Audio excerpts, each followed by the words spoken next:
kādreiz varbūt zīmējuši paši, ko ir gadījies.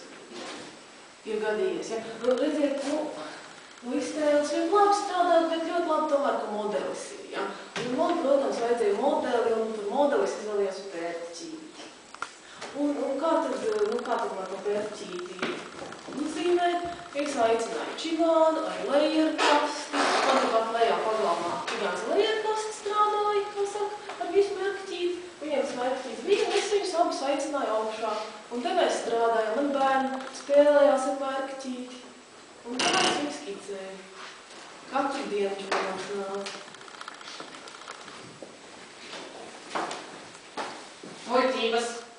Muļķības stūīt izstāstīšu īsto stāstu. Bija tā. Es, kā es teicu, mērķītis, spēlējos ar šo princesi. Princesi jau nav nekādas vainas. Viņa tā nevar līdz ceļu redzēt, ja? Es patīšu tos matus nostā. Redziet, ja, princesi ar tādu izskatīju, ja, redziet, ja. Un saprotiet, Rozentāls gāja garām, viņš ierādīja, kā es viņu spēlējos, es patīju sakarēlēm, un mums tā jautri gāja. Un viņš, protams, novērtēja, cik mēs skaisti, un sākot spreznot. Tāds īstais stāsts.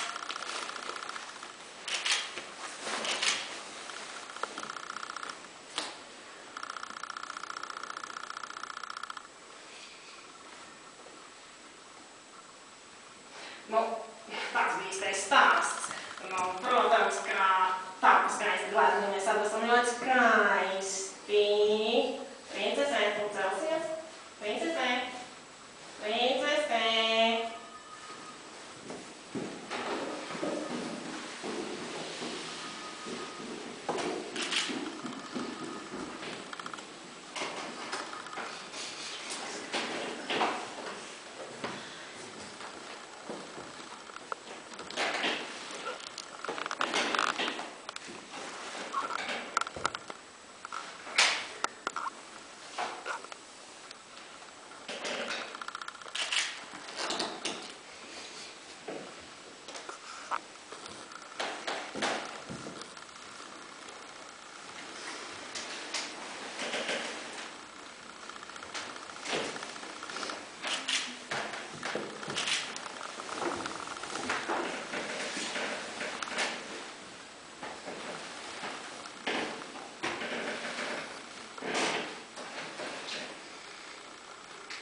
Aicināt, arī pamēģināt savu rimeju uztaisīt šeit gleznai, arī pamēģināt krītis un vērķi.